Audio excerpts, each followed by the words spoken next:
제가 소거를 하겠습니다.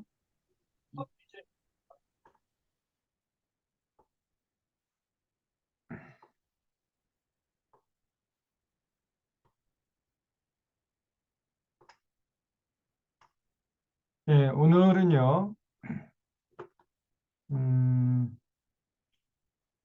그 구약 성경의 상관관계 및 그 하나님의 그 존재 증명, 이런 차원에서 말씀을 드리려고 합니다. 지난주에는 그 성경 공부의 중요성과 그 방법론에 대해서 말씀을 드렸죠. 그래서 오늘은 그 이 구약 성경이 39권인데 아주 유기적으로 밀접하게 연결되어 있어요. 단 한 권도 떼어서 따로 공부하면 안 됩니다. 전부 다 우리 신체가 여러 가지 그 지체들이 많이 있습니다만은 다 유기적으로 긴밀하게 연결되어 있는 것처럼 성경도 39권이라는 책이 한 권으로 묶여 있습니다만은 전부 다 유기적으로 연결되어 있어요. 그래서 이걸 통전적으로 전체적으로 볼 수 있는 안목이 있어야 된단 말이죠. 네, 거기에 대해서 말씀을 드리고, 그리고 이제 창세기로 들어가서 창세기라는 것은 이제 그 하나님이죠. 그 우리 기독교에서의 하나님, 성경에서 계시하시는 하나님은 성함이 여호와랍니다. 여호와 하나님이 어떤 분이신가, 아, 이런 차원에서 이제 말씀을 드리려고 합니다. 먼저 성경을 나무로 비유하면은요, 이렇게 비유할 수 있겠습니다. 성경에 보면은 이제 복음서가 있고 역사서가 있고 예언서, 시가서 이렇게 구약 성경에는 크게 네 부분으로 나눌 수가 있어요. 그리고 이제 신약 성경으로 넘어가면 복음서가 있고 서신서가 있죠. 이렇게 크게 두 파트로 나눌 수가 있는데 그래서 성경 신구약 성경 전체를 얘기한다면은 율법서, 역사서, 예언서, 시가서, 복음서, 서신서라고 볼 수 있는데 율법서는요. 나무의 뿌리에 해당된다고 할 수 있습니다. 다시 말하면 뿌리가 튼실해야 되지요. 그래서 우리가 율법서를 잘 이해를 해야 신앙이 아주 튼실해져요. 율법서가 중요합니다. 율법서가 기본이고 기초요, 또 핵심이라고 볼 수 있어요. 율법서를 잘 알아야 돼요. 그래야 역사서가 이해되고 예언서가 이해가 되고 시가서가 이해가 되고 비로소 이제 신약 성경에서 예수 그리스도의 십자가 사건의 의미가 이해가 되고 그리고 서신서가 이해가 되고 요한계시록이 이해가 됩니다. 율법서가 성경의 뿌리라고 볼 수 있습니다. 그런가 하면 이제 역사서가 그 뒤에 나오는데 이 역사서는 나무의 줄기에 해당된다고 했어요. 이렇게 줄기, 나무의 줄기.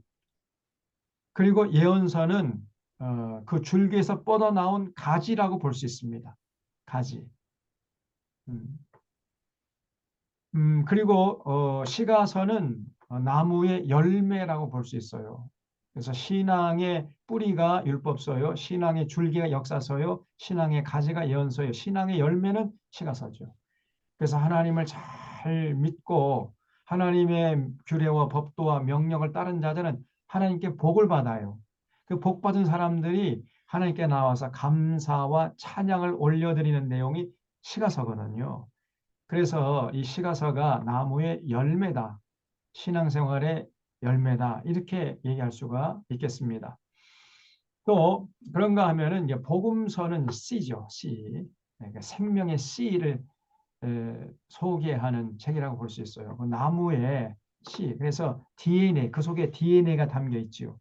DNA가 똑같아야 똑같은 생명체를 복제해낼 수 있잖아요.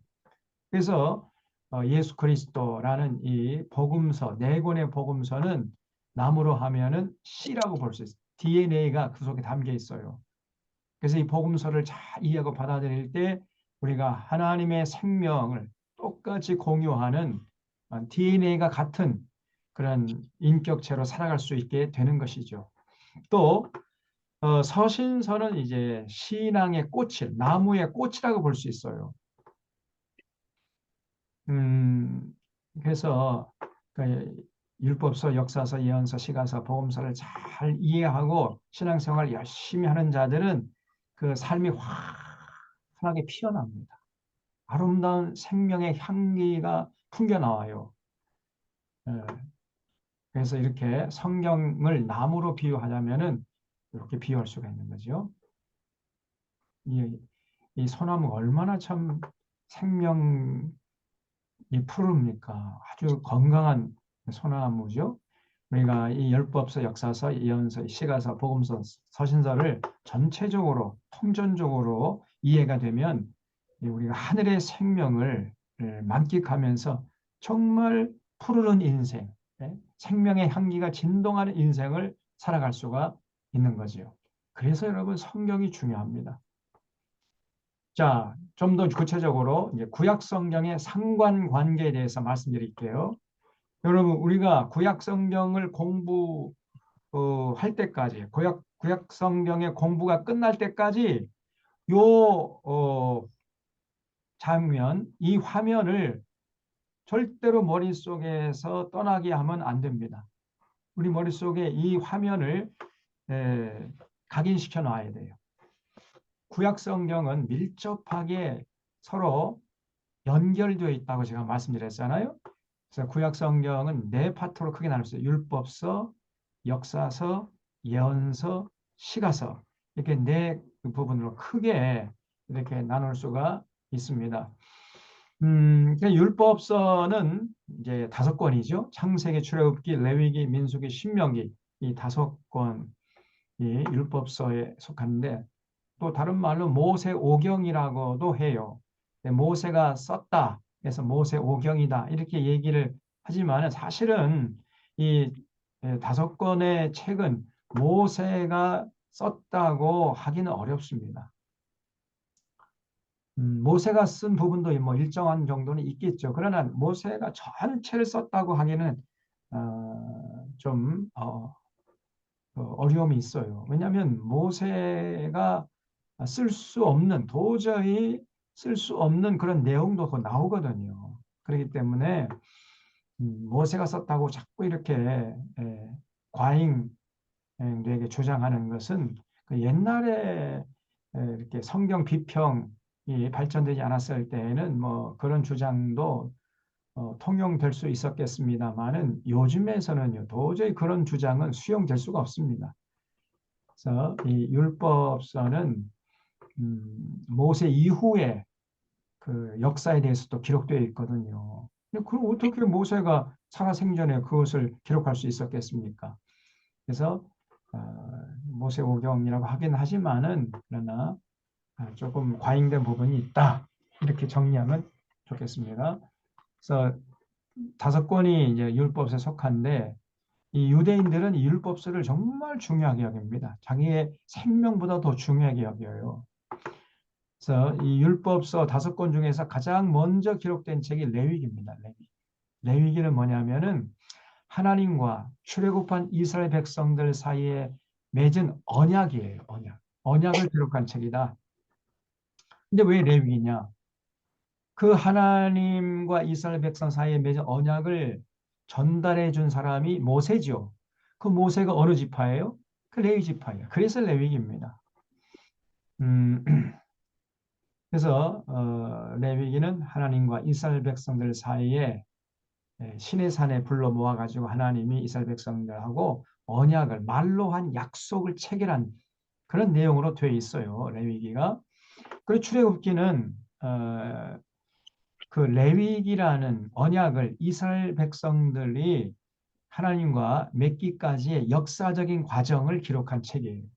다시 말씀드립니다. 출애굽기는 이스라엘 백성들이 하나님과 레위기라는 언약을 맺기까지의 역사적인 과정을 기록한 책이다.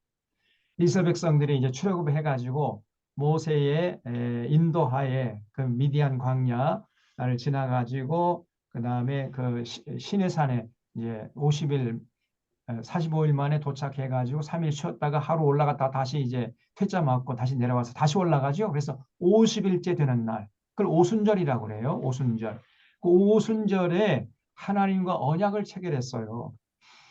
그렇게 이제 이스라엘 백성들이 출애굽해가지고 하나님과 언약을 체결할 때까지 그 과정, 그 역사적인 과정을 기록하고 그 1장부터 24장까지 내용이고 25장부터 40장까지 내용은 거기서 1년 동안 시내산에 머물면서 이제 성막을 짓습니다. 성막.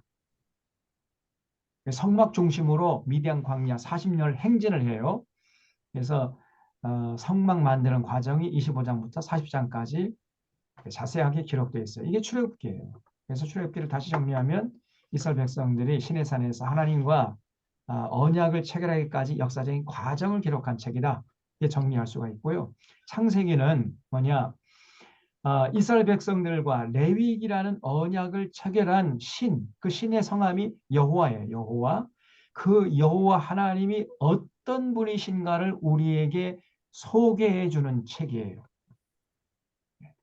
창세기를 쉽게 말하면 하나님에 관한 소개의 책이다. 이렇게 얘기할 수 있겠습니다.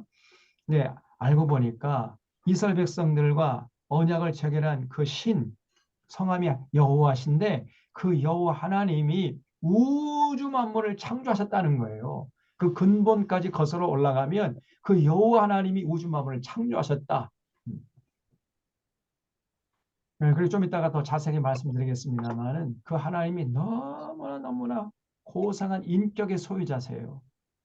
그리고 약속하면 반드시 약속을 지키시고 그 약속할 것을 우리에게 기대하시고 요구하시고 약속을 지키면은 기뻐하시고 지키지 않을 때는 근심하시다가 분노하시는 심판하시는 그런 하나님을 우리에게 소개해 주고 있어요. 이 창세기 내용입니다. 그리고 민수기는 이 백성들의 숫자를 기록한 책이다 이렇게 돼 있죠. 근데 원래 민수기의 원어의 제목은 베mit바르입니다. 베mit바르. 그래서 이 광야에서란 내용이에요. 그러니까 이스라엘 백성들이 레위기라는 언약을 하나님과 체결한 후에 미디안 광야 40년 동안 그 광야에서 레위기 식대로 살아본 그 기록이 바로 민수기라고 할 수 있습니다. 민수기 일종의 이스라엘 백성들이 레위기의 명령대로 살아본 생활 기록부다. 이렇게 정리할 수가 있겠죠. 그래서 민수기 백성들의 숫자를 기록한 책 이런 제목은 민수기의 내용을 전체 담아내기가 좀 부족해요. 사실 백성들의 숫자를 기록한 내용은 민수기 1장하고 26장 두 군데밖에 안 나와요. 나머지 전체는 이스라엘 백성들이 출애굽해서 그 미디안 광야, 그 광야, 그 굉장히 험하고 거친 땅이었는데 그 광야에서 40년 동안 지지고 볶고 레위식대로 살아본 그 체험을 기록한 내용으로 되어 있습니다. 이 민수기예요. 미드바르. 나중에 더 자세하게 말씀드릴게요. 그다음에 신명기는 이 신자가 거듭신입니다. 거듭. 그래서 영어로 하면 듀테로놈이에요. 듀테로 하고 노미하고 합성한데 듀테로가 이제 라틴어에서 왔는데 듀테로라는 말은 그 두 번째라는 말입니다. 세칸이란 말이에요. 다시 한번 반복해서 노미라는 말은 그 명령 혹은 말씀이란 뜻이에요. 그러니까 듀테로노미는 두 번째 하나님의 명령, 두 번째 하나님의 말씀 이런 뜻이죠. 그래서 그 신자가 신신당부할 때 그 신자예요. 신신당부한다 하면 거듭거듭 당부한다 그런 얘기죠.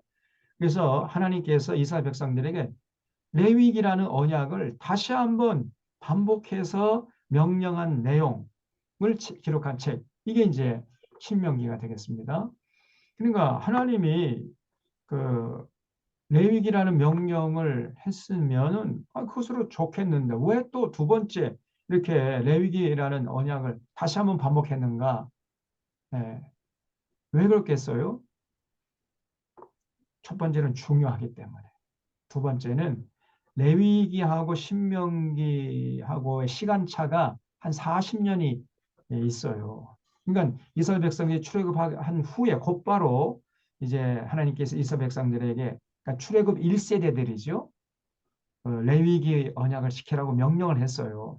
그래야 너희들이 참 건강하고 개인은 건강하고 평안하고 사회는 평화롭고 국력은 강해져서 어떤 이방 족속들의 침략을 받지 않고 건강하게 살 수 있다. 이런 차원에서 레위라는 명령을 말씀하신 거거든요. 이스라엘 백성들의 행복을 위한 것이었어요.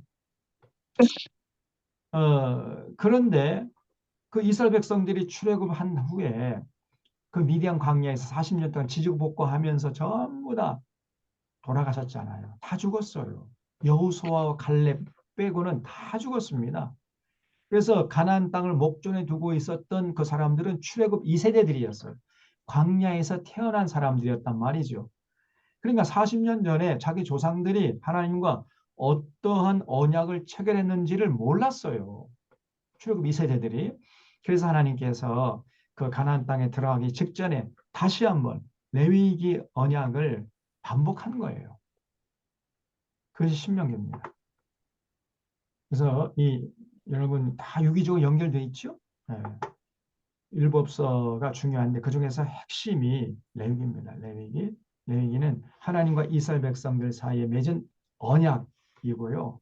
그다음에 출애굽기는 그런 언약을 맺기까지 이스라엘 백성들의 역사를 기록한 책이고, 창세기는 이스라엘 백성들과 레위기라는 언약을 맺으신 하나님이 어떤 분이신가를 소개하는 책이고, 민수기는 레위기라는 언약대로 살아본 경험담을 기록한 책이고, 신명기는 레위기 언약을 다시 한번 반복한 책이다. 여러분 전부 다 이게 연결되어 있잖아요. 그리고 역사서는 뭐냐면은 이제 12권이 나옵니다. 여호수아, 삿기, 룻기, 사무엘, 상하, 열왕기 상하, 역대 상하, 에스라, 느헤미야, 에스더 12권이 나오는데 이스라엘 백성들의 1000년 동안의 역사를 기록한 책이에요. 1000년간의 이스라엘의 역사를 기록한 책. 그래서 역사서입니다. 근데 보통 역사가 아니라 그 역사를 보면서 기록한 관점이 있어요. 그걸 사관이라고 해요. 사관. 어떤 역사적인 관점에서 기록했는가에 따라서 그 역사의 내용이 완전하게 달라지죠. 왕궁사관이 있는가 하면 민중사관이 있어요. 그렇죠? 왕궁사관은 그 왕의 눈으로 세상을 보면서, 왕의 눈으로 역사를 보면서 기록한 사관이 왕궁사관이죠. 승리자의 사관입니다. 그런가 하면 민중사관은 민초들의 입장에서, 민초들의 눈으로, 백성들의 눈으로 역사를 보면서 기록한 역사를 민중사관이라 그러잖아요. 그래서 역사가 어느 관점에서 보느냐, 그게 참 중요한 것이고, 거기에 따라서 내용이 완전히 달라질 수 있단 말이죠. 여러분 미국도요. 미국의 역사를 백인들의 눈으로 보고 기록한 미국 역사하고 그 원주민들, 그 아메리카에서 원래 살던 그 원주민들의 눈으로 본 미국 역사를 기록하면 하늘과 땅만큼 차이가 납니다. 그렇지 않겠습니까? 그 백인들의 눈으로 봤을 때 미국 역사는 그 정복자, 정복의 역사겠죠. 그러나 그 미국에서 살던 그 원주민들의 입장에서 볼 때는요, 미국의 역사라는 것이 아주 잔인한 그런 그 피해 역사예요. 그렇지 않겠습니까? 그래서 이 백인들이 그 원래 그 이 아메리카의 주인은 그 토착 원주민들이었잖아요. 그거는 그 우리 황인계입니다. 황인계. 백인이 아니고 황인이에요. 흑인도 아니고. 근데 그 황인들이 그 넓은 미국 대륙에서 살고 있었는데 그를 전부 다 그 원주민들을요 그냥 잡아 죽인 거예요. 피해 역사입니다. 그래서 완전히 이게 역사가 달라지는 거예요. 그래서 이 성경에 나오는 이스라엘의 1000년간의 역사도 어느 사관의 입장에서 기록했는가, 이게 중요한데 이게 바로 레위기 사관이에요.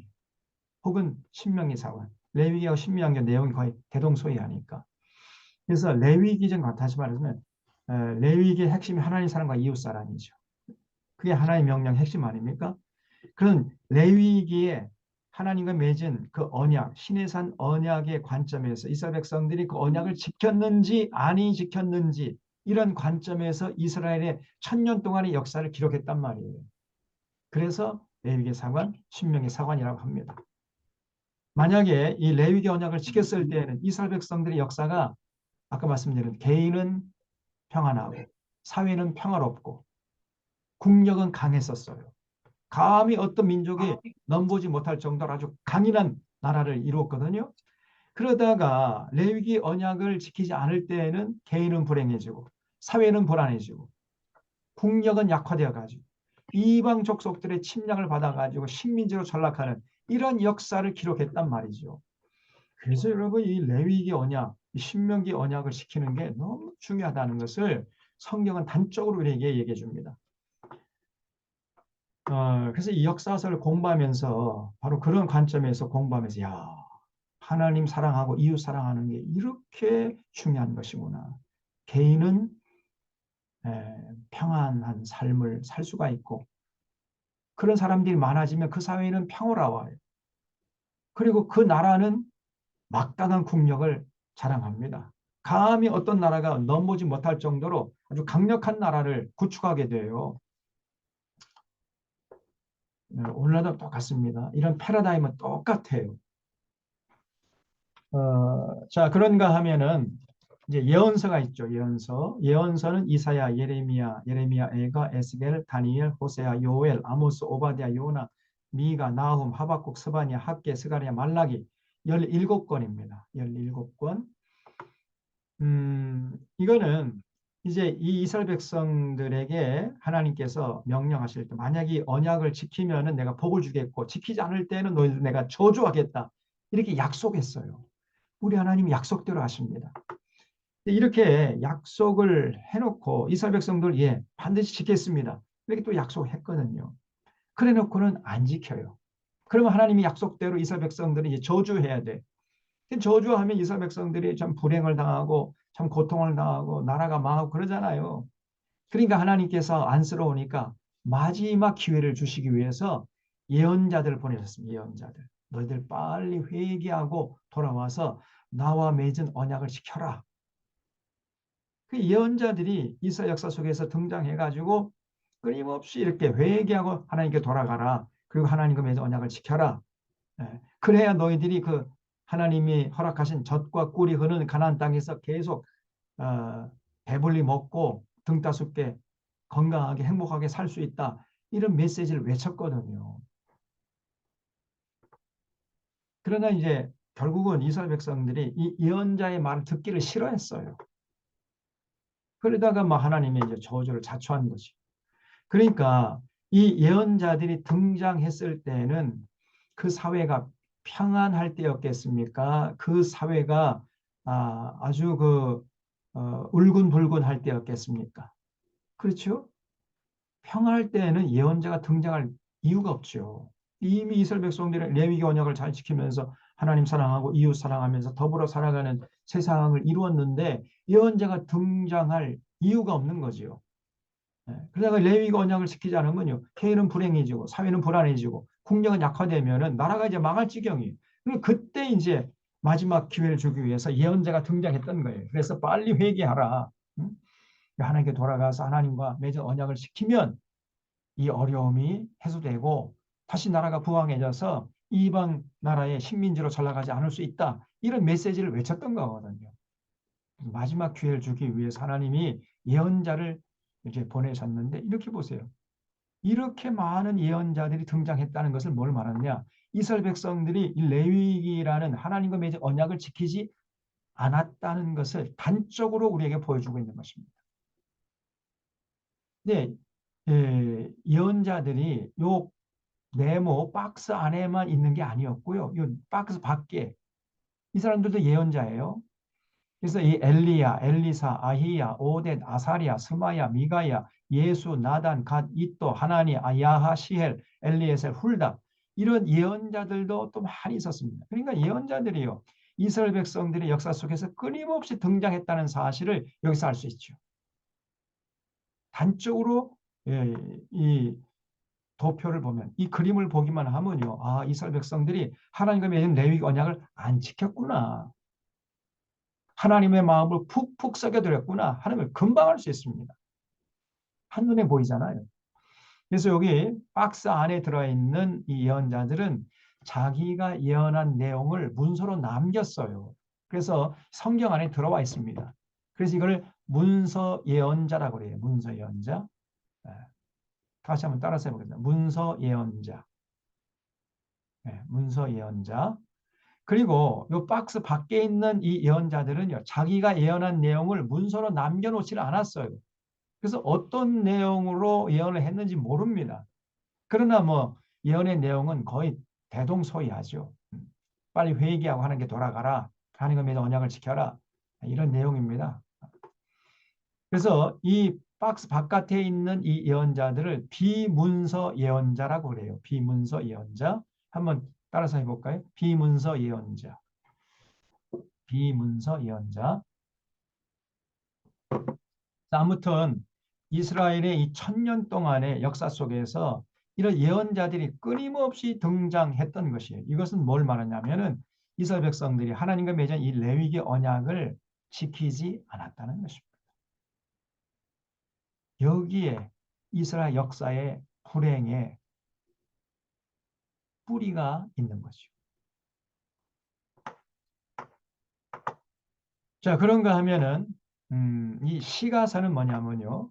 욥기, 시편, 잠언, 전도서, 아가서 이 5권이 이제 시가서에 포함되는데 이거는 레위기라는 언약을 지켜서 하나님께 복 받은 사람들이 이제 고맙잖아요. 그래서 하나님께 나와서 감사하고 찬양하고 기도한 내용을 기록한 책이에요. 시가서. 지금 욥기, 시편, 잠언, 전도서, 아가서 5권인데 5권은 하나님께 받은 이 레위기 언약을 지켜서 삶의 현장에서 복 받은 사람들의 이야기, 이게 바로 시가서입니다. 그러니까 시가서는 5권밖에 안 되고 하나님께 복 받기는 그냥 맨날 하나님께 얻어 터지다가 그 연자들에게 호되게 꾸리지람 받고 빨리 하나님께 돌아가라고 그 외침을 받았던 이런 그 예언자들의 기록은 이렇게 많단 말이에요. 그래서 이 구약 성경이 이게 한 그림으로 다 요약할 수가 있잖아요. 네. 여러분 그래서 우리 구약 성경 공부를 끝날 때까지 이 그림은 머릿속에 항상 기억해 놔야 된다. 제가 말씀드렸죠. 이것이 구약 성경의 상관관계입니다. 다 밀접하게 연관이 되어 있는 거예요. 율법서, 역사서, 예언서, 시가서 네 파트로 되어 있지만 우리 성경은요. 이렇게 그 기록된 연대기 순으로 편집되어 있는 것이 아니고 제가 지난주에 말씀드린 것처럼 이렇게 그 주제별로 이렇게 편집되어 있어요. 율법서는 율법서대로, 역사서는 역사서대로, 예언서는 예언서대로, 그 다음에 시가서는 시가서대로 이렇게 편집이 되어 있습니다. 그래서 우리가 성경을 공부할 때에는 다시 연대기 순으로 재편집해서 순서대로, 시간 순서대로 공부하는 것이 굉장히 효율성 높게 공부하는 방법이에요. 그래서 우리 구약 성경에는 율법서가 제일 먼저 나오고 그 다음에 역사서가 나오고 그 뒤에 시가서가 나오고 그 뒤에 예언서도 대예언서, 소예언서 이렇게 나오는데 그 대예언서라는 것은 예언한 그 분량이 많은 예언자들을 대예언서라고 그러고요. 예언한 분량이 조금 기록되어 있는 그런 책들을 소예언서라고 합니다. 소예언서. 그래서 대예언서가 먼저 나오고 소예언서는 뒤에 나오고 어떤 그 기록된 연대기 순으로 기록된 게 아니에요. 이렇게 크게 네 주제로 분류해 가지고 편집을 해놔서 다시금 연대기 순으로 재편집해서 이제 공부할 것입니다. 자, 이제 창세기로 들어가겠습니다. 창세기는 너무나 중요한 책이죠. 첫 번째로 창세기는 신앙과 신학을 위한 책이라는 것을 언제나 잊지 마셔야 돼요. 창세기는요, 과학을 위해서 기록된 책이 아닙니다. 자꾸 그래서 창세기를 가지고 과학을 얘기하려고 그래요. 창세기는 과학책이 아닙니다. 그래서 과학을 들이대면은 이 창세기는요, 이해할 수 없는 부분이 너무나 많아요. 그리고 과학을 초월해서 그 신의 세계, 하나님의 세계를 기록한 책이기 때문에 과학의 범주를 넘어서는 내용이 굉장히 많이 나옵니다. 과학을 위해서 기록된 책이 아니라는 것을 언제나 잊지 마셔야 돼요. 창세기는 하나님을 향한 신앙 고백의 책이고 그래서 신학적인 책이에요. 신학이란 말은 하나님에 대해서 공부하는 책이다 그 말이죠. 신학. 네. 창세기는 우리가 믿는 하나님은 과연 어떤 분이시며 어떤 일을 하시고 어떤 자들의 하나님이 되시는지를 계시해 주는 것입니다. 그래서 그 하나님의 성함이 여호와 하나님이시고 그 하나님이 알고 보니까요. 근원까지 거슬러 올라면 이 우주 만물을 창조하신 분이라는 거예요. 시시한 잡신이 아니라 우주 만물을 창조하신 유일하신 신이라는 겁니다. 그리고 그런 여호와 하나님이 어떤 삶을 우리에게 요구하시는지 어떻게 살아갈 때 기뻐하시고 그 하나님의 백성으로 인정하시는지 이런 것을 계시해 주는 책이 창세기예요. 또 창세기는 이 땅의 모든 존재의 기원을 묻고 거기에 대한 답을 해주고 있습니다. 모든 존재의 기원을 우리에게 알려주는 책이에요. 그래서 우리는 이성과 과학을 넘어서는 창세기 가르침을 살펴보고 우리 신앙 고백으로 삼을 수 있어야 됩니다. 그때 비로소 신앙이 우리 속에 자리 잡을 수가 있는 것이고 신앙 생활의 걸음마를 뗄 수가 있는 거죠. 창세기에서 계시하시는 그 하나님을 우리가 인격적으로 받아들이지 않으면은 신앙 생활이 가능하지 않습니다. 신앙의 걸음마를 뗄 수가 없어요. 두 번째, 그래 창세기는 더 말씀드리면 사탄에게 하나님께서 모든 방법을 동원해서 사람을 시험할 수 있도록 허락하셨어요. 이건 욥기에서 나오죠. 그 사탄이 마귀가 하나님께 가가지고 욥을 참소했죠. 하나님, 욥이 뭐 괜히 하나님을 사랑하고 하나님을 경외하는 줄 아세요? 하나님이 욥에게 복을 주셨으니까 욥이 하나님을 경외하고 하나님 사랑하고 하나님 뜻을 따르려고 하시는 거지.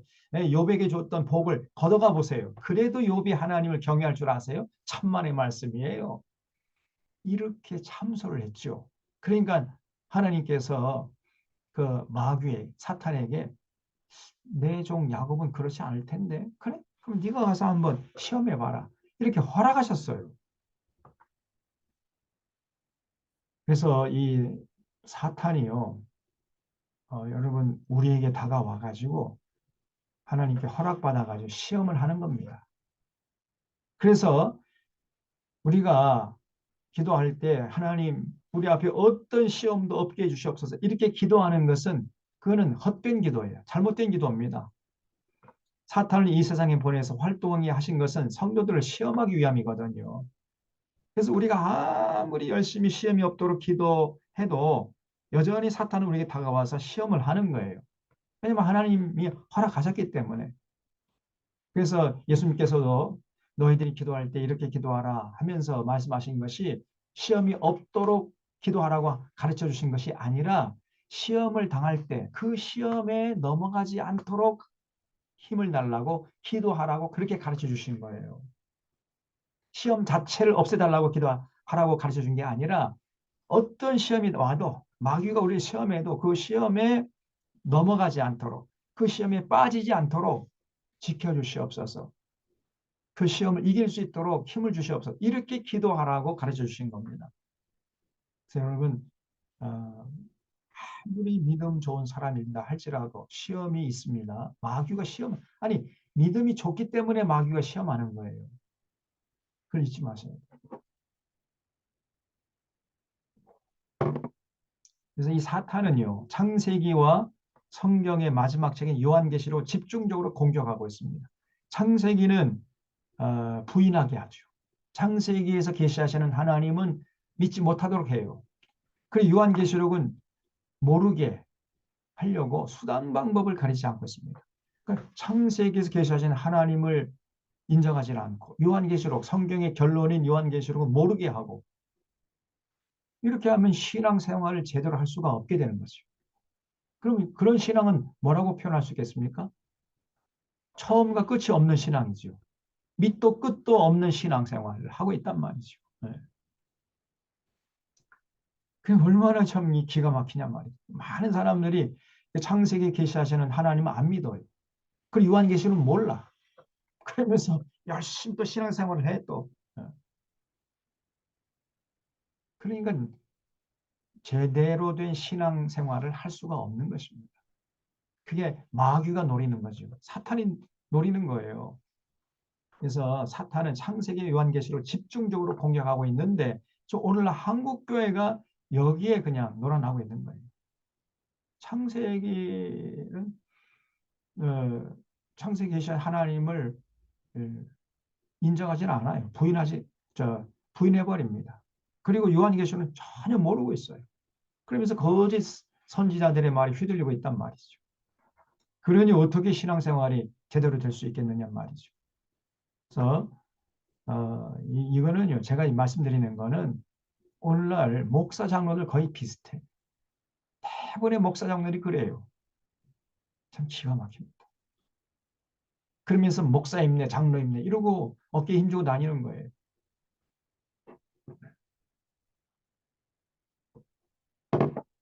그래서 이 사탄이 무신론, 진화론, 공산주의, 유물론, 범신론, 회의론, 불가지론, 실존주의 이런 것들을 만들어내고 끊임없이 창세기와 요한계시록을 공격해내면서 그 가르침을 흔들어대고 있는 것입니다.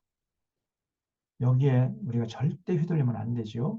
창세기는 완전하신 하나님과 순수했던 사람과 타락한 사탄과의 이 삼각관계를 보여주고 있어요.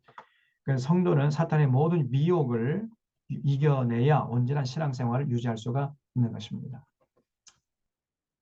두 번째로 창세기는 기원에 대한 책이 아까 조금 전에 말씀드린 대로 만물의 기원. 그래서 우주 만물이 어떤 과정을 통해서 어떻게 만들어졌는지를 잘 보여주고 있고요. 또 인류의 기원, 인간이 어떻게 누구에 의해서 존재하게 되었는지 잘 보여주고 있습니다. 인류의 기원. 그다음에 민족의 기원도 보여주고 있어요. 이 세상의 민족들이 언제부터 어떻게 시작되었는지를 잘 보여줍니다. 또 가정의 기원, 가정의 시작은 언제 누구로부터 시작되는지 잘 보여주고 있고 죄악의 기원, 죄악이 어떻게 이 세상에 들어와 가지고 온 세상에 퍼져나가게 되었는지. 원래 하나님께서 이 세상을 창조하실 때는요, 보시기에 좋았더라, 아름답게 창조했거든요. 아주 조화롭게 균형 잡히게 이렇게 창조하셨는데 어쩌다가 이렇게 세상이 말이죠, 서로 미움과 증오가 그냥 팽배한, 서로 싸우고 죽이고 막 살인하고 서로 빼앗고 이런 세상이 되었냔 말이에요. 이런 그 죄악의 기원, 죄가 어떻게 이 세상에 들어와 가지고 퍼져나갔는지 이런 것을 아주 자세하게 보여주고 있습니다. 그 다음에 문화의 기원에 대해서도 소개하고 있는데 동양 문화, 서양 문화가 어떻게 언제부터 시작됐는지를 잘 보여주고 있고요. 또 제사의 기원, 제사의 시작이 어디에서 누구로부터 시작됐는지 또 보여주고 있고 심판의 기원, 인류 가운데 누가 제일 먼저 하나님의 심판을 받았는지도 보여주고 있습니다. 그리고 언어의 기원, 이 세상의 언어가 언제부터 수많은 언어로 갈라지기 시작했는지를 또 잘 보여줘요. 언어의 기원. 그 다음에 선민의 기원, 하나님의 선민인, 하나님의 택한 백성들인 이스라엘 백성들이 누구로부터 시작되어 가지고 어떻게 번창해 나가게 됐는지 이것을 자세하게 소개하고 있습니다. 이렇게 다양한 주제들이 언제 어디에서 어떻게 시작됐는지 그 근원을 보여주는 책이 창세기라고 할 수 있어요. 또 세 번째, 창세기는 신앙의 기초를 제공하고 있습니다. 아까 말씀드린 창조주 하나님을 계시하고요, 전능하신 하나님을 계시하고, 그 다음에 인격적인 하나님, 우리 하나님 너무나 인격적이세요. 고상한 인격의 소유자십니다. 또 그러나 하나님 자비하시지만은 반드시 심판하시는 심판주 하나님을 또 계시하고 있습니다. 그 역사를 섭리하신 하나님을 계시하고 세계관, 역사관, 인간관, 가치관의 기초를 제공하고 있습니다. 창세기에서 계시하시는 하나님을 나의 하나님으로 고백할 때 비로소 하나님과 인격적인 교제가 시작되는 것이고 비로소 건강한 신앙생활의 걸음마를 뗄 수가 있는 거예요. 성경의 가르침을 인정하지 않으면 절대로 건강한 신앙생활을 할 수가 없습니다. 그 정도로 창세기가 중요해요. 그래서 교회가 증거해야 할 내용들을 보면 첫 번째는 창조주 하나님을 증거해야 되겠죠. 두 번째는 구세주 하나님, 예수 그리스도를 증거해야 되겠죠. 세 번째는 보혜사 성령님 하나님, 보혜사 성령 하나님. 그 다음에 심판하시는 하나님, 창조주 하나님은 자비하시지만은 끝내 회개하지 않고 돌아오지 않을 때에는요 아주 가차없이 무섭게 심판하시는 하나님이세요. 이런 하나님까지 딱 부러지게 소개할 수 있어야 됩니다. 그 다음에 인간이 얼마나 하나님 앞에서 타락했는가 이것도 증거해야 되고 그 구원의 도리 예수 그리스도 그 십자가의 은혜의 도리를 우리가 증거해야 되겠고 사탄이 끊임없이 하나님의 택한 백성들을 미혹해서 죽음의 늪으로 끌고 가려고 한다는 것도 우리가 증거해야 됩니다. 그래서 사탄의 정체 및 사탄의 유혹하는 방법이라든가 미혹하는 방법, 위협하는 방법 이런 것들을 증거해야 돼요.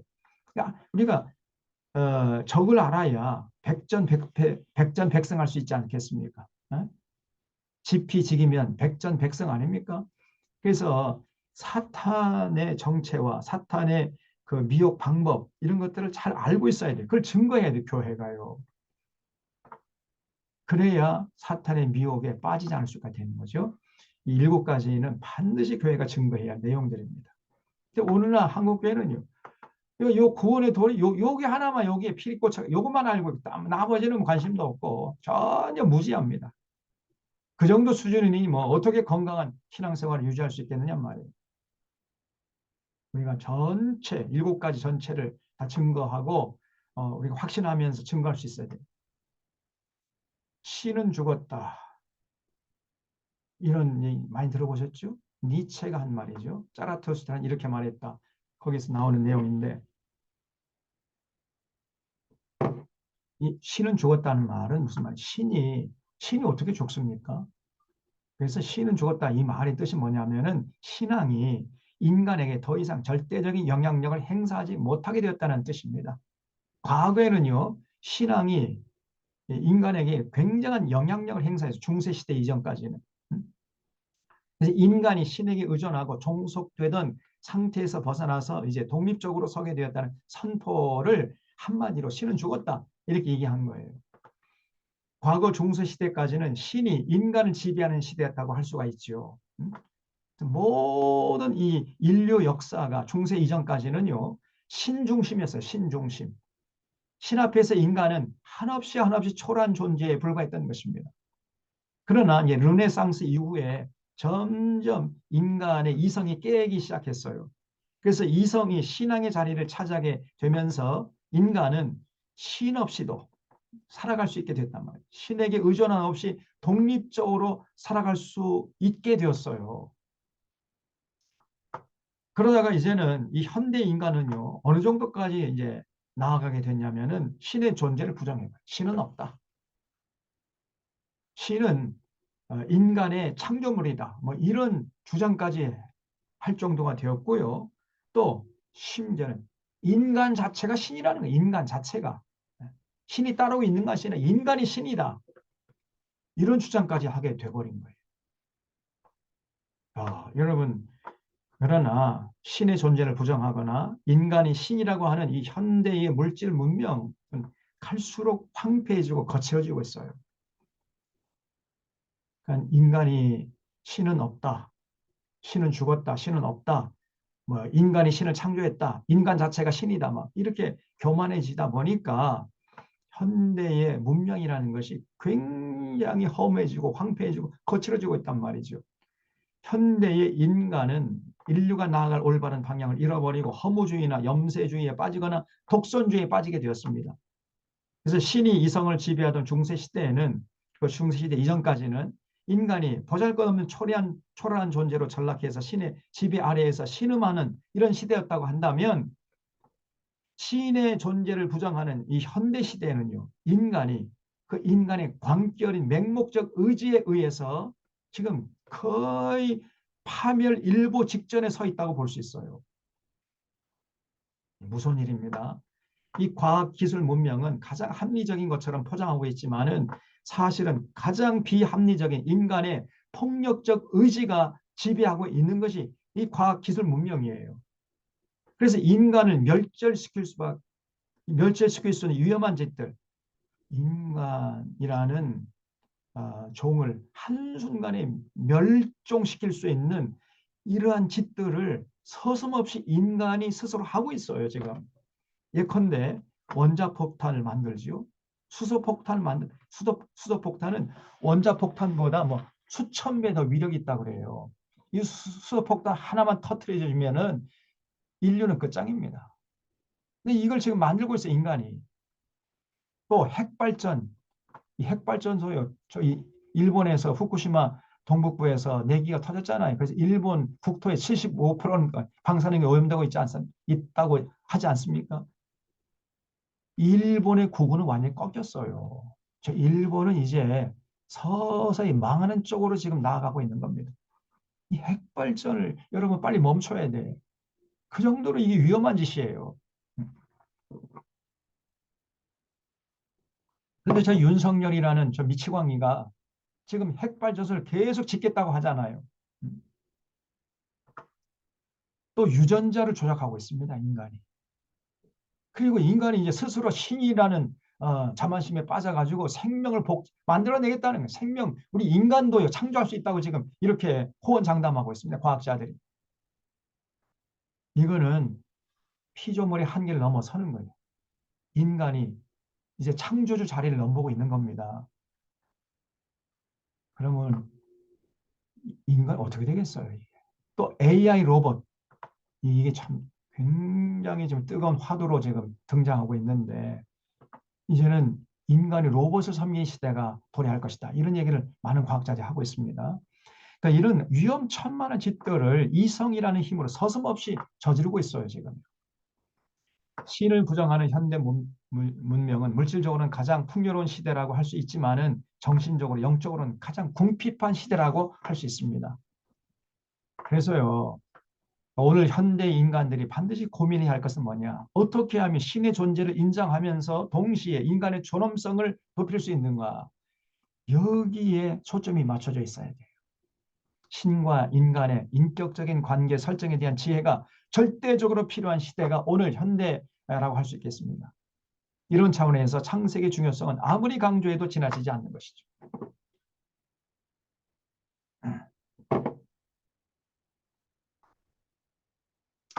자, 그러면 하나님이 어떻게 존재하고 있는가를 증명할 수 있는가? 하나님이 존재하고 있다는 것을 어떻게 증명할 수 있는가? 히브리서 11장 6절에서는 믿음이 없이 하나님 기쁘시게 하지 못하는 하나님께 나아가는 반드시 그가 계신 것과 하나님의 존재를 인정을 할 수 있어야 됩니다. 어떻게 존재한다는 것을 증명할 수 있느냐 말이죠. 또한 그가 자기를 찾는 자들에게 상 주시는 있음을 믿어야 한다. 이렇게 가르치고 있는데 하나님의 존재 증명은 두 가지 방법으로 가능해요. 일반 계시와 특별 계시인데 일반 계시는 자연 만물을 잘 관찰해 보면은 하나님이 존재하신다는 것을 부인할 수가 없어요.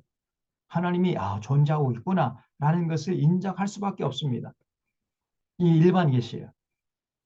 이 자연 만물을 하나님이 자연 만물을 이게 창조하셨다 그랬잖아요. 쪼물딱 해가지고 이 우주 만물을 만들어 놨기 때문에 우주 만물 속에는 하나님의 지문이 묻어 있다. 이렇게 표현해요. 하나님의 지문.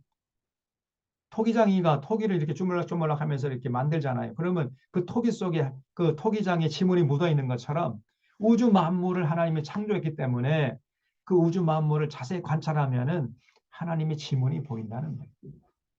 그래서 일개 자연 만물을 통해서 하나님의 존재를 증명할 수 있다. 일반 계시예요. 그 다음에 특별 계시. 성경을 통해서 구체적으로 그 우주 만물을 창조하신 하나님이 어떤 성품의 소유자고 어떤 계획을 갖고 계시고 어떤 능력의 소유자이신지를 알 수 있게 된다는 거죠. 이게 특별 계시예요. 자, 두 가지 차원에서 깊이 살펴보겠습니다.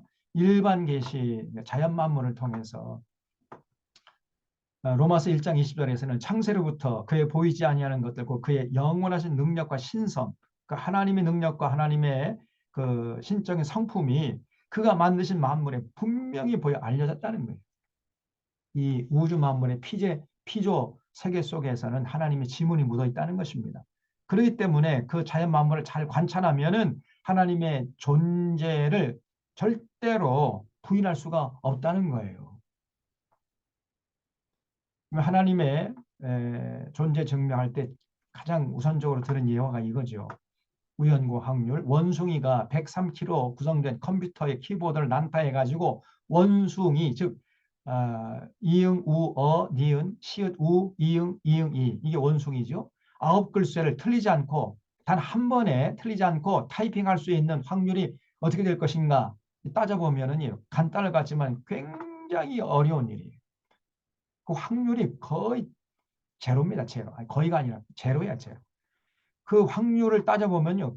9 곱하기 103의 부자승분의 1이에요. 이걸 계산해 보면요. 어, 이렇게 나옵니다. 이렇게. 너무나 숫자가 커가지고. 그래서 이거를 제가 시간이 있어가지고 이걸 다 해보면은 원숭이가 1초에 한 번씩 이렇게 그 컴퓨터의 키보드를 타이핑한다고 치자면은 몇 년이 걸리냐? 단 한 번도 틀리지 않고 9번의 그 7글쇠를 틀리지 않고 한 번에 타이핑할 수 있는 확률은요. 10, 100, 천만, 10만, 100만, 천만, 억, 10억, 100억, 천억, 3,723억, 6,677만, 6,207년이 걸립니다. 9글쇠를 한 번도 틀리지 않고 원숭이가 1초에 한 번씩 이렇게 키보드를 친다고 할 때에 한 번에 딱 칠 수 있는 확률이요. 이만큼 걸린단 말이에요. 이만큼 계속 쳐야 원숭이님께서 졸지도 않고 주무시지도 않으시면서 계속 하루 24시간 1년 365일 이 3,723억 년 동안 쳐야 겨우 한 번에 칠 수 있는 확률이 돼요. 이게 무슨 말이죠? 이거는 영원히 불가능하다. 원숭이가 3,723억을 3억 년을 살 수 있습니까? 못 살잖아요. 그러니까 제로죠, 제로. 그래서 이렇게 간단한 9글씨를 한 번에 칠 수 있는 확률도 이렇게 참 제로에 가까운데 여러분 그보다 훨씬 복잡한 존재가 어떻게 그냥 저절로 생길 수 있겠느냐 말이에요. 여러분 이 세포의 구조를 살펴보면요. 굉장히 복잡합니다, 이게. 어, 세포가 이 세포막이 있어요. 이렇게 세포막이 있고 이 세포막이죠. 세포 안에는 이 세포질이라고 하는데 미토콘드리아가 있고 가장 중요한 게 이제 핵이 있어요. 핵.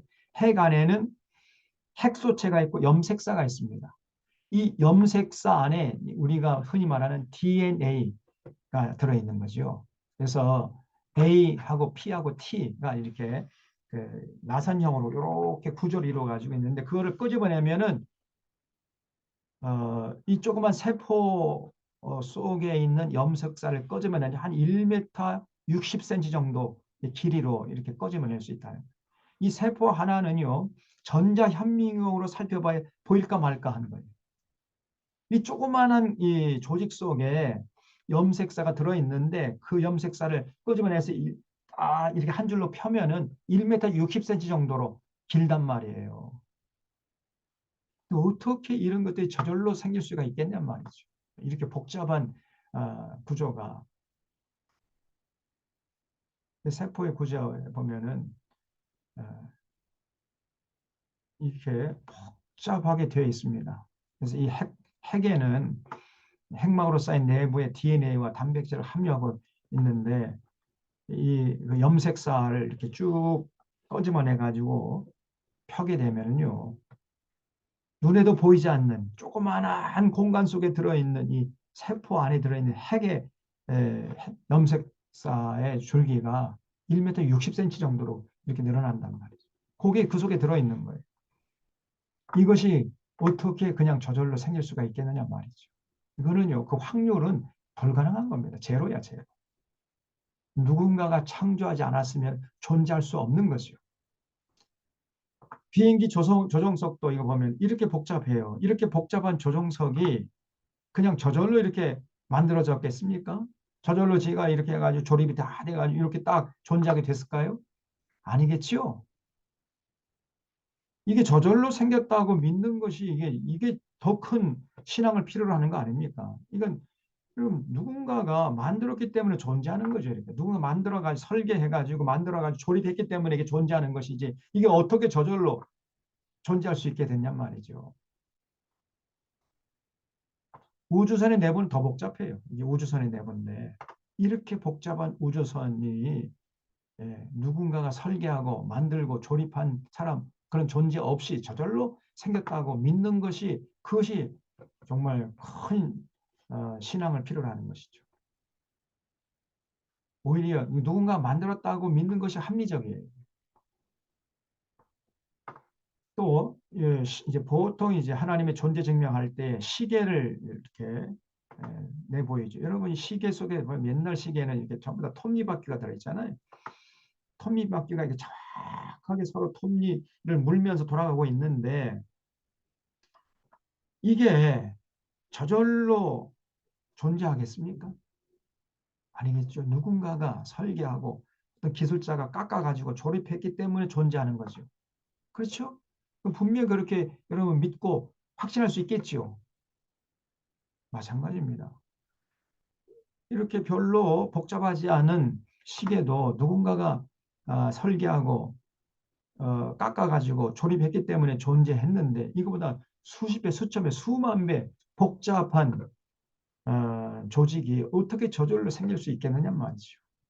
그건 불가능하단 말이에요. 누군가가 설계하고 만들었지 않았으면 존재할 수가 없는 거죠. 여러분 메타세콰이아 나무는 어떻습니까?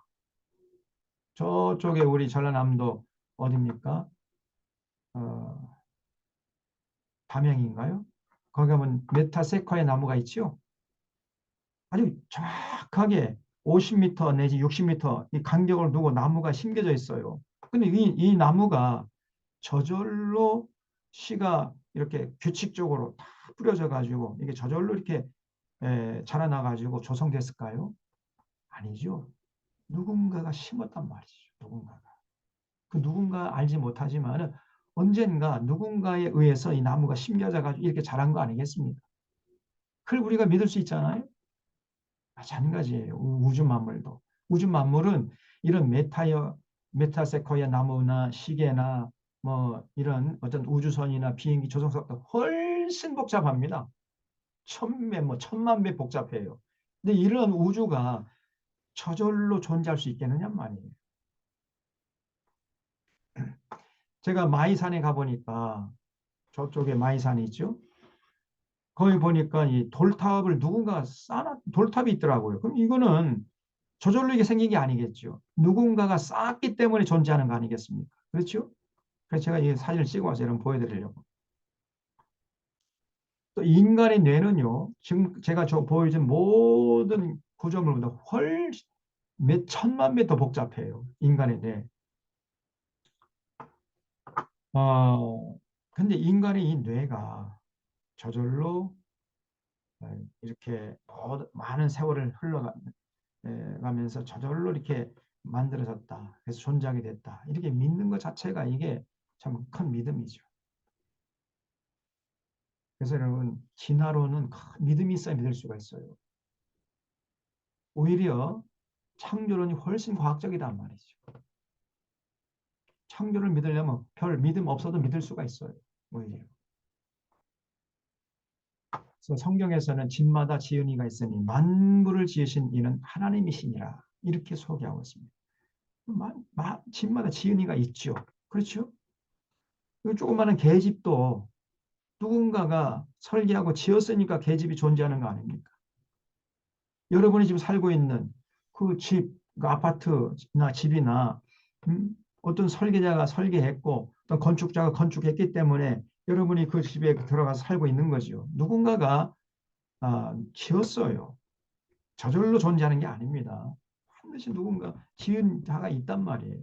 그런 것처럼 우주라는 건 뭐냐? 집주 지부예요. 집주 지부. 우주라는 큰 집이란 말입니다. 작은 집도 지은 자가 있는데 큰 집이 지은 자가 없이 존재할 수 있겠냔 말이에요. 반드시 지은 이가 있어요. 근데 그분이 하나님이시라는 거죠. 그래서 아인슈타인은 그 우주 만물을 다 연구한 다음에 결론을 내리기를 우주 만물을 만든 지적 설계자가 있다는, 고도의 지적 능력이 발달된 어떤 지적 설계자가 설계해가지고 만들었다, 이렇게 결론을 내렸어요, 이 아인슈타인이.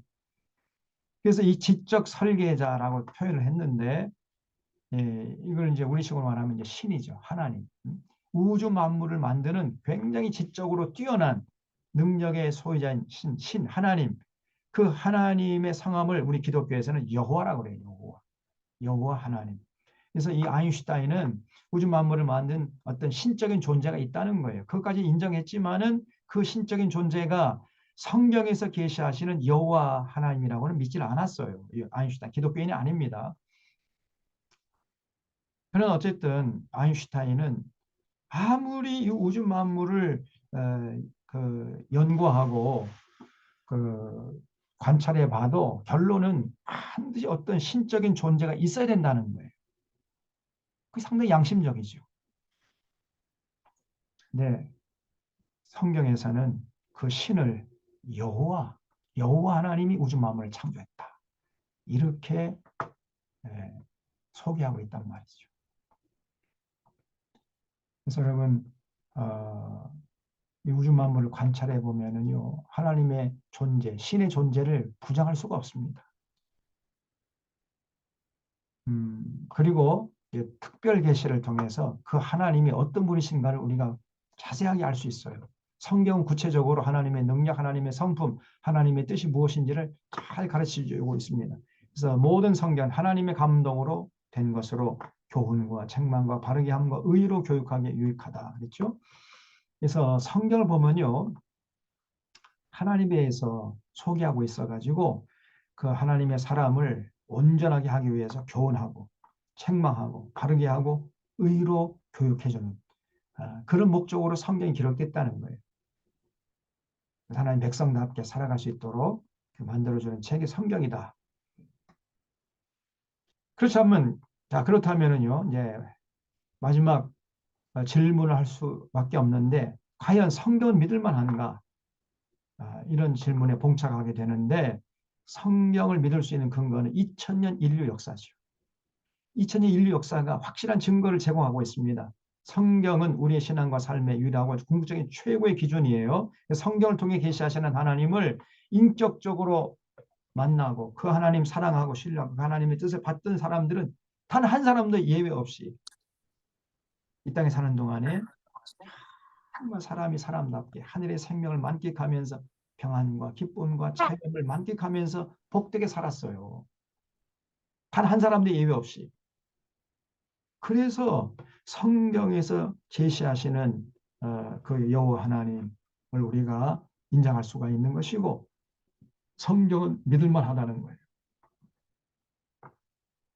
성경을 통해 계시하신 하나님을 마음의 중심 모시고 사는 사람들은 단 한 사람도 실패한 인생이 없다니까요. 그래서 여러분, 성경을 주목해야 됩니다. 성경은 제가 굉장히 많이 시간이 다 됐기 때문에 빨리빨리 제가 읽어보겠습니다. 그럼 성경을 사랑하는 이유, 성경을 사랑해야 할 이유가 뭐냐? 창조주 하나님을 알려주기 때문에. 그 만유의 기원을 보여주고 만유의 종말, 이 우주 만물이 어떻게 종말을 맞이할까? 이것까지 성경은 깨끗하게 우리에게 보여주고 있습니다. 거짓의 압인 마귀와 귀신들의 정체를 알려주고 있고요. 그리고 진실로 건강하고 건전한 삶을 살게 해줘요. 성경에서 제시하시는 그런 그 진리로 무장하고 살잖아요. 이 땅에 사는 동안 한 번밖에 없는 인생 시행착오를 줄이면서 정말 아름답게 건강하게 행복하게 살 수 있습니다. 그리고 인류의 과거, 현재, 미래를 볼 수 있게 만들어줘요. 성경이. 그리고 모든 사탄의 유혹과 위협, 그 미혹에서 벗어나게 해주고 모든 역사의 뿌리가 바로 성경이에요. 성경에서 모든 역사, 모든 문명이 나온 겁니다. 참과 거짓을 알게 해서 모든 오해를 바로잡아 주고요. 그래서 성경을 제대로 알게 되잖아요. 무엇이 참이고 무엇이 거짓인지 알 수 있게 됩니다. 분별할 수 있게 돼요. 그리고 우리가 이 땅에 사는 동안에 바른 가치관을 가지고 살 수 있게 만들어 주고요. 바른 역사관을 가르쳐 주고 바른 세계관을 심어 주고 불안과 근심을 해소해 줍니다. 많은 사람들이 막 마음의 걱정과 근심과 불안을 가지고 살잖아요. 성경을 제대로 알면 그런 모든 불안과 근심과 걱정이 해소돼요. 하나님의 은혜를 깨닫게 해주고요. 그래서 이 땅에 사는 동안 참 감사하면서 아름답게 살게 해줍니다. 우리 마음과 생각을 지켜주고 마음과 생각을 지키는 게 굉장히 중요한 어려워요. 또 끊임없이 우리에게 들려오는 소리 마귀의 달콤한 속상이 막 들려오거든요. 거짓된 것들이. 그래서 그런 달콤한 그런 마귀의 속삭임을 마음속에 간직하면 끝나는 거예요. 그 사람 인생이. 그래서 마음과 생각을 지키는 게 굉장히 중요한데 성경을 읽고 묵상하잖아요. 그런 마음과 생각을 딱 지킬 수 있습니다. 무릇 지킬 만한 모든 것보다 내 마음을 지키라 그래서 성경. 마음을 잘 지켜야 돼요.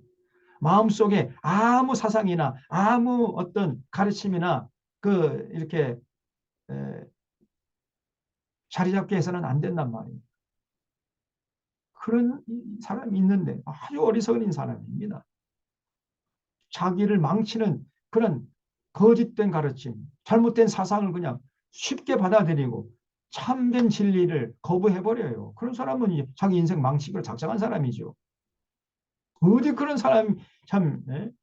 근데 수도 없이 많아요. 그런 사람들이. 어쩔 수 없습니다. 삶을 고상하게 하고 고귀하게 만들어주고요. 성경이 또 하나님을 뜻을 알게 해서 그 뜻대로 살게 해줘요. 또 근신의 도를 가르쳐주고 올바른 기도를 가르쳐주고 낙원과 음부를 우리에게 잘 보여줍니다.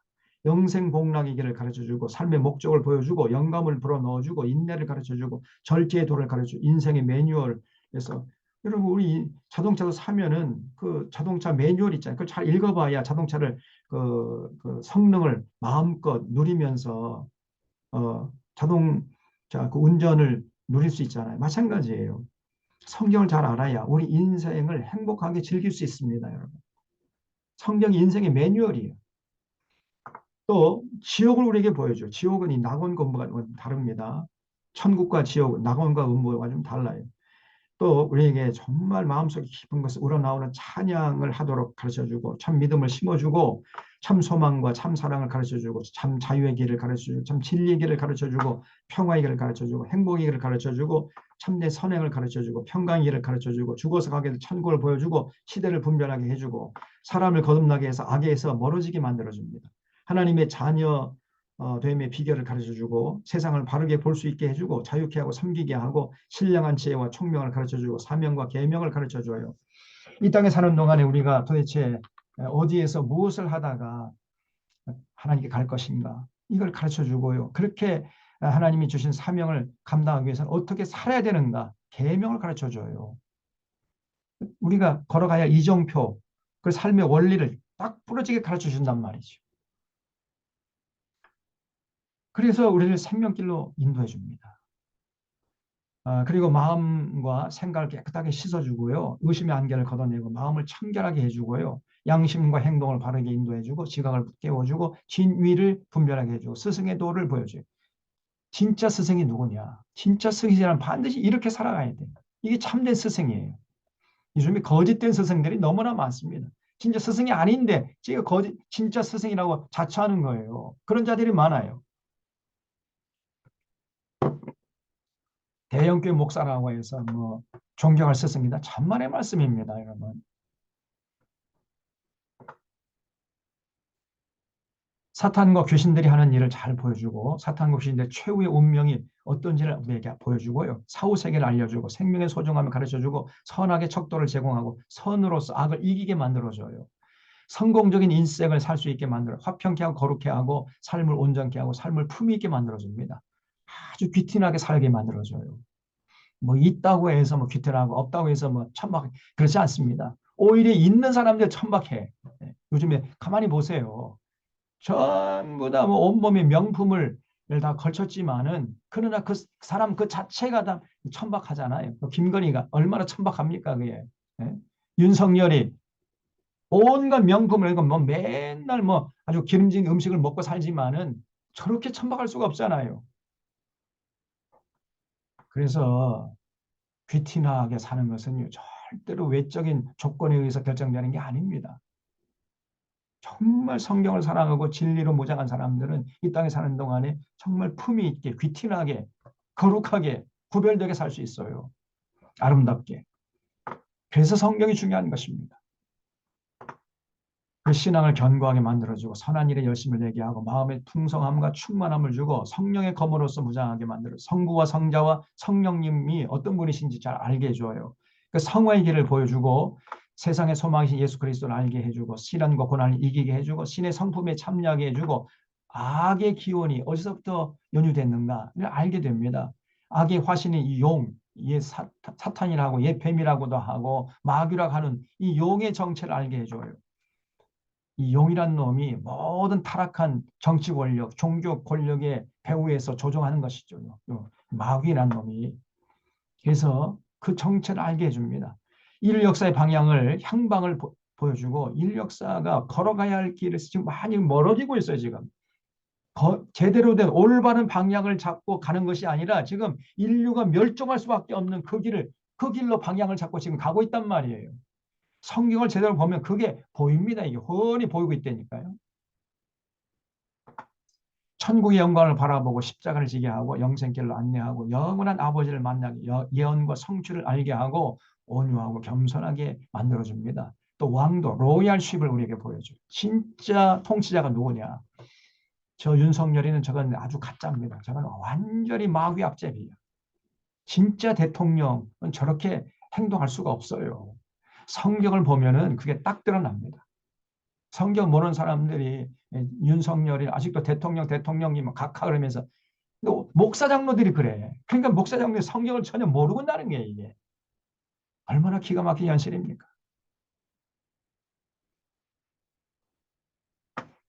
용기와 담력을 주고요. 겸손하게 하여 은혜의 자리에 우리를 인도해주고 속사람을 강건하게 해주고 옛사람을 버리게 하고 우상숭배 어리석음을 가르쳐주고 인생의 역경을 이기게 만들어줘요. 성경을 오해하면요. 치명적인 우를 범하게 됩니다. 씻을 수 없는 죄를 범하게 됩니다. 그래서 성경이 중요해요. 성경을 반드시 사랑하고 성경을 통전적으로 볼 수 있는 안목을 하루속히 우리가 확보해야 되는 이유가 여기 있는 거죠. 참된 양심을 일깨워줘요. 하나님의 정의와 공의를 가르쳐주고 정직하고 성실하게 만들어주고 제자도 디사이플십을 우리에게 보여줘. 진정으로 예수 믿는 사람들이 걸어가야 할 그 길을 우리에게 딱 부러지게 보여줍니다. 좋은 친구를 만나요. 성경을 펼치기만 하면요.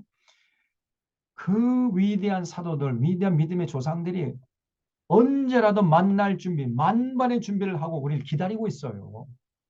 그 좋은 친구를 만날 수 있어요. 여러분 우리 주변에 있는 친구들 다 그냥 이합 집산 하고 있잖아요. 다 이해관계로 얽혀 있지 않습니까? 그냥 얼굴을 좋을 때는 그냥 간이라도 빼릴 정도로 그렇게 우정을 나눈 것 같지만 조금 이해관계만 틀어지잖아요. 그러면 그냥 원수 관계를 돌변해 버려요. 그것이 현실 아닙니까? 그래서 우리 주변에 진정한 우정을 나눌 그런 대상이 많지가 않아요. 겉으로만 희낙낙하지 실제적으로 정말 중요한 어떤 진리의 문제가 딱 봉착하잖아요. 금방 안색이 돌변해 버립니다. 그거는 우정이라고 할 수가 없어요.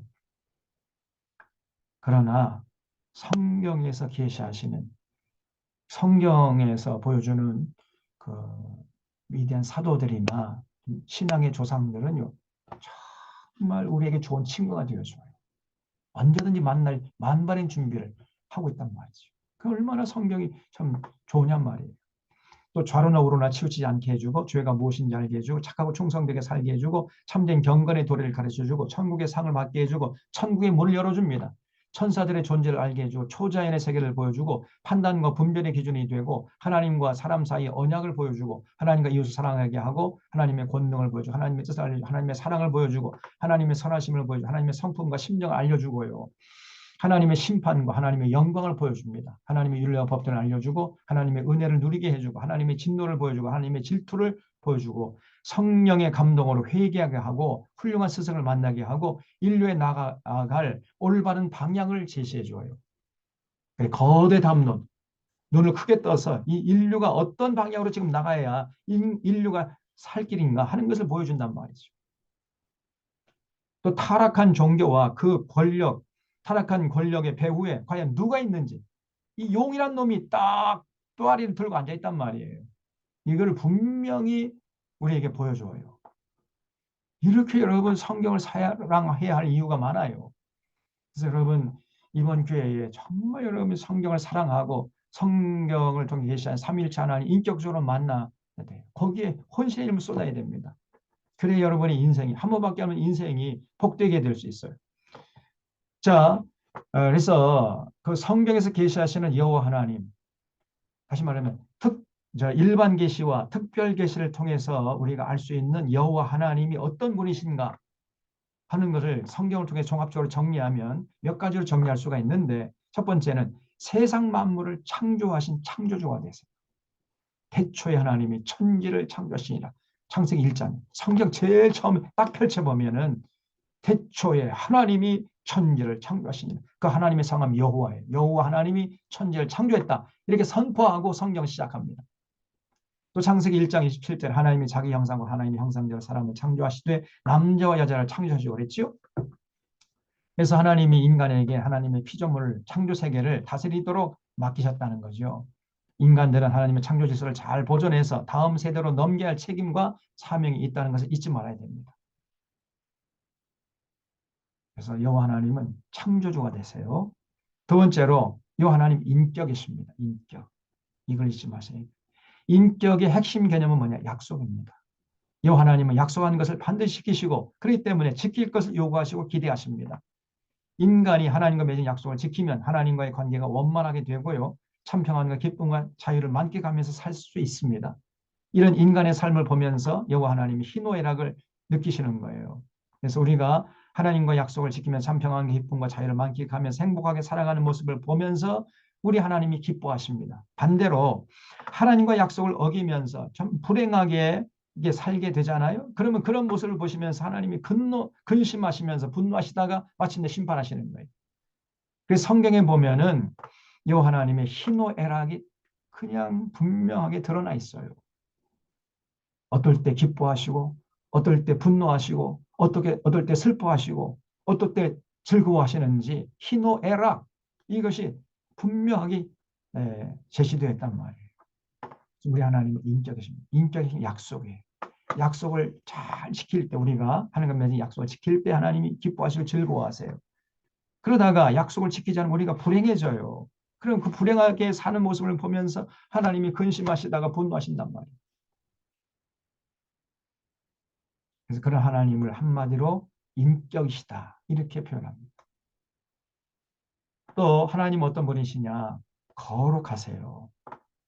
그래서 천사들이 그 여호와 하나님 보좌를 향해서 거룩하다 거룩하다 거룩하다 만군의 여호와여 그의 영광이 온 땅에 충만하도다 하는 모습을 이사야가 보고 이제 기록해 놓은 것이 이사야 6장 3절인데 또 레위기 19장 2절에서는 하나님이 직접 자기를 소개하시면서 어떻게 소개했냐면요. 너는 이스라엘 자손의 온 회중에 말하여 이르라. 너희는 거룩하라. 왜냐? 나 여호와 너희 하나님이 거룩하기 때문이라는 거예요. 우리 하나님은 어떤 분이십니까? 거룩하세요. 그 거룩하신 여호와 하나님은 택한 백성들에게 거룩하기를 요구하시는 겁니다. 그래서 우리도 거룩해야 돼요. 하나님의 거룩하심처럼. 그러면 거룩의 핵심이 뭐냐? 구별이에요. 구별. 하나님은 하나님의 백성들이 세상에 나가서 세상과 구별된 삶을 살기를 원하시는 겁니다. 좀 세상 사람들과 좀 다르게 다른 인생과 세계관, 역사와 가치와 물질을 가지고 좀 속물 인간으로 살지 않기를 바라신단 말이에요. 우리 하나님이. 근데 오늘날 한국교회 교인들이 세상에 나가서 세상 사람들보다 더 속물 인간으로 세상 사람보다 더 세속적으로 살아버리잖아요. 하나도 구별되지 않아요. 이건 절대로 거룩한 게 아닙니다. 아무리 뭐 주일날 열심히 예배드리고 헌금을 많이 한다 할지라도 절대로 그런 사람은 하나님께서 거룩하다고 평가하지는 않아요. 오히려 하나님이 분노하신단 말이죠. 거룩의 핵심은 세상에 나가서 구별되게 살아가는 거예요. 구별되게. 좀 다르게 입고 다르게 먹고 다르게 생각하고 다른 가치관, 인생과 세계관, 가치관을 가지고 살아가는 것. 이게 진짜 거룩한 거예요. 교회 안에서 거룩한 거, 이거 여러분, 그거는 반쪽짜리 거룩이에요. 온전한 거룩은 삶의 현장에서 찾아볼 수 있는 것입니다. 그 정도 우리 하나님이요, 우리에게 거룩하기를 요구하시는 거룩하신 분이시단 말이에요. 이 하나님은 사랑이십니다. 그래서 하나님은 모든 인류가 서로 사랑하면서 더불어 살기를 원하십니다. 더불어 살아갈 때 기뻐하시고 그렇지 않을 때 근심하시다가 분노하시는 사랑이 있어요. 사랑. 사랑. 하나님은 사랑이시다 그랬죠. 또 하나님은 언제나 우리와 함께 하시는 하나님이신데 그를 임마누엘 하나님이라고 그래요. 내가 너와 함께해서 내가 어디로 가든 너를 지키며 너를 이끌어 이 땅으로 돌아오게 할지라 내가 네게 허락한 걸 다 이루기까지 너를 떠나지 아니하리라. 내 평생의 선하심과 인도시 반드시 나를 따르니 내가 여호와의 집에 영원히 살리로다. 그래서 임마누엘 하나님을 참 구체적으로 체험한 사람이 이게 이 창세기 28장에서 고백 이 사람은 누구냐면은 야곱이에요. 야곱. 그리고 시편 23편은 이제 다윗의 시편이거든요. 야곱과 다윗이 임마누엘 하나님이심을 체험한 사람이죠. 여호와 하나님은 하나님을 사랑하고 하나님의 뜻대로 살려는 자를 세상 끝날까지 함께 하시면서 지키시고 보호하시는 하나님이십니다. 그러니까 임마누엘 하나님이라고 해요. 여호와 하나님은 공의롭고 정의로우신 분이십니다. 그래서 오직 정의를 물같이 공의를 마르지 않는 강같이 흐르게 할지라. 다시 말하면 더불어 살라는 거예요. 더불어. 그럴 때 기뻐하시고 그렇지 않은 사람은 분노하신다는 것입니다. 그런 하나님이세요. 또 전지전능하신 분이십니다. 나의 모든 행위를 익히 아시오니 여호와의 내 혀의 말을 알지 못하는 것이 하나도 없으시다 그랬죠. 입술의 말과 혀의 말은 좀 달라. 입술의 말은 제가 지금 하는 말이에요. 내 생각과 내 뜻이 뭔지를 분명하게 알 수 있도록 정확하게 딱 부러지게 얘기하는 것을 이 입술의 말이라고 그러는데 혀의 말은요. 상대방이 내가 지금 무슨 말 하는지 알아듣지 못하도록 옹알옹알 그래. 무슨 말인지 알겠어요? 모르죠. 이게 혀의 말입니다. 근데 우리가 혀의 말을 해도 하나님 앞에서 이렇게 해도 다 알아듣는다는 거예요. 그러니까 알지 못하신 것이 하나도 없으시다 했어요. 그래서 하나님 앞에서 숨을 수 있는 사람은 아무도 없습니다. 모든 것이 밝게 드러나게 됩니다. 전지하셔요. 그리고 전능하십니다. 하나님 또 무세무지하세요. 없는 곳이 없으세요. 안 계신 곳이 없으시단 말이죠. 내가 주의 영을 떠나 어디로 가며 주 앞에서 어디로 피하리까? 하늘에 올라갈지라도 거기 계시며 내 서울에 내 자리를 펼지라도 거기 계시고 새벽 날개를 치며 바다 끝에 가서 거주할지라도 거기서 주의 손이 나를 인도하시며 주의 오른손이 나를 붙드시리이다. 이렇게 고백해서 시편 기자가 하나님은 안 계시는 곳이 없다는 거예요. 무소부지하신 분입니다. 또 여호와 하나님은 영원하십니다. 그래서 영원 전부터 영원 후까지 동시에 존재하시는 하나님이세요. 그래서 하나님이시죠. 여호와 하나님은 오래 참으시지만 반드시 심판하시는 하나님. 우리 하나님 자비하시죠. 그래서 죄인들 용서하시고 또 용서하시지만은 그러나 끝내 회개하지 않으면 그런 자들은 반드시 그동안 참고 참아낸 것까지 그냥 곱빼기로 그냥 심판하시는 하나님이시단 말이에요. 그런 하나님을 소개하고 있습니다. 성경. 그래서 성경에서 계시하시는 여호와 하나님은 세상을 창조하셨고 인격이시고 거룩하시고 사랑이시고 언제나 우리와 함께하신 임마누엘 하나님이시고 정의롭고 공의로우시고 전지전능하신 무소부지 영원하시고 오래 참으시지만 반드시 심판하시는 하나님. 이런 하나님을 믿고 신뢰하고 사랑하면서 그분의 뜻을 받들어 살아야 됩니다. 이것이 이 땅에서 참 평안 기쁨과 자유를 만끽하며 살아가는 비결이에요. 그래서 성경의 약속은요. 우리가 만일 마음을 다 뜻을 다하여 그를 찾으면 만나 주신다는 겁니다. 아무하고나 만나 주지 않아요. 우리가 마음을 다하고 뜻을 다해 하나님을 찾고 찾아야 돼. 그럴 때 만나 주십니다. 우리 하나님 바쁘신 분이세요. 네가 만일 그를 찾으면 만날 것이요 만일 내가 그를 버리면 그가 너를 영원히 버리실 것이다. 또 말씀하셨어요.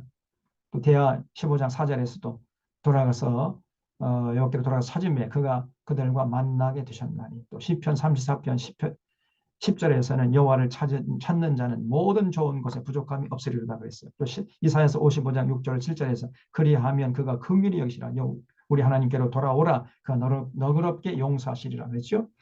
또 사도행전 17장 24절로 27절에서는 우주와 만물 가운데 있는 그 가운데 있는 만물을 지으신 하나님께서는요 천주의 주제가 되신다는 거죠. 그래서 손으로 지은 전에 계시지 않고 무엇이 부족한 것처럼 사람의 손으로 섬김을 받으시는 분이 아닙니다. 그래서 만민에게 생명과 호흡과 만물을 친히 주시는 하나님이세요. 인류의 모든 족속을 한 혈통으로 만드사 온 땅에 살게 하시고 그들의 연대를 정하시며 거주의 경계를 한정하셨으니 이는 사람으로 혹 하나님을 더듬어 찾아 발견하게 하려 하심이로 그는 우리 각 사람에게서 멀리 계시지 않습니다. 자 우주 우리의 손에 닿지 않은 저 먼 곳에 혼자 고고히 존재하시는 분이 아니라 우리와 함께 하세요. 두세 사람이 모인 곳에 나도 함께 하마 약속하시는 너무나 우리와 가깝게 계시는 하나님이십니다. 임마누엘 하나님이세요. 그리고 우리 하나님은 진실로 숨어 계세요. 왜냐? 찾는 자들만 찾을 수 있도록 숨어 계신단 말이에요. 그래서 우리가 눈에 불을 밝히고 하나님을 찾아야 돼요. 보물찾기입니다. 신앙생활이 뭐냐? 보물찾기다. 이렇게 정의할 수 있습니다. 여러분 인간의 뭐 보험을 얼마 전에 우리가 엊그제도 뭐 이렇게 좀 뭐죠? 추첨해가지고 저는 항상 추첨할 때 뭐 안 돼요. 그런데 저는 진짜 우리가 보물찾기 뭐 소풍 가서도 보물찾기 하잖아요. 저는 보물찾기 해도 뭐 되는 게 별로 없는데 저는 진짜 보물찾기에 성공한 사람이에요. 저는 성경을 통해서 숨어 계신 하나님을 발견한 사람입니다. 정말 복된 자죠. 제가 생각할 때 그래요. 우리는 숨어 계시는데 왜 숨어 계시냐? 찾는 자만 찾을 수 있도록 하기 위해서 숨어 계십니다. 근데 대부분의 사람들이 조금 힘이 있거나 또 권력을 잡으면은요, 여호와와 그 기름 부음 받은 자를 대적해버립니다. 우리가 그들의 맨 것을 끊고 그 결박을 벗어버리자. 이렇게 나와요. 그러면 하늘에 계신 자, 여호와 하나님이 비웃으심, 이 웃으심은 비웃음이죠. 주께서 그들을 비웃으시리로다 그랬죠. 그래서 여러분, 우리 여기 계신 분들은 정말 이 우주 만물을 잘 관찰하면요, 신의 존재를 부정할 수 없습니다. 그 신이 존재하시는데 성경을 보면은 그 신이 여호와라는 분이시고 그분의 성품과 그분의 능력과 그분의 계획이 뭔지 그분이 우리에게 뭘 요구하시는지를 정확하게 알 수 있단 말이죠. 그래서 이 땅에 사는 동안에 정말 복되게 참 평안과 기쁨과 자유를 만끽하며 살 수 있단 말이에요. 그래서 여러분 우리가 성경을 공부하려고 하는 거예요. 그래서 여러분 이제 다음 주부터는 창세기 1장부터 자세하게 이제 하나님에 대해서 알아가려고 하는데 기대하시고 적극적으로 관심을 가지시고 참여해 주시면 좋겠습니다. 자, 오늘 이 정도로 하고요. 기도하고 마치도록 하겠습니다. 참 고마우신 하나님, 오늘 구약 성경에는 밀접한 서로 연관이 되어 있다는 것을 우리가 생각해 봤고 또한 구약 성경에서 계시하시는 여호와 하나님이 상천하지의 유일하신 하나님이심을 저희들이 생각해 봤습니다. 그 여호와 하나님을 마음의 중심에 모시고 하나님 사랑하고 신뢰하고 의지하고 그 하나님의 뜻을 받들어서 살아가는 아름다운 신앙인들 다 될 수 있도록 인도하여 주시옵소서. 한 주간 동안의 삶의 현장에서도 주님의 뜻을 받들어 승리했다가 다시 건강한 모습으로 만날 수 있도록 도와주시옵기를 바라옵고 감사하오며 예수님의 이름으로 기도하옵나이다. 아멘. 아멘. 예, 장시간 감사합니다, 동안 목사님. 잘 경청해 주셔서 감사드립니다. 네, 감사합니다. 예, 잘 보내시고요. 다음 주에 뵙겠습니다. 감사합니다. 목사님 감사합니다. 예.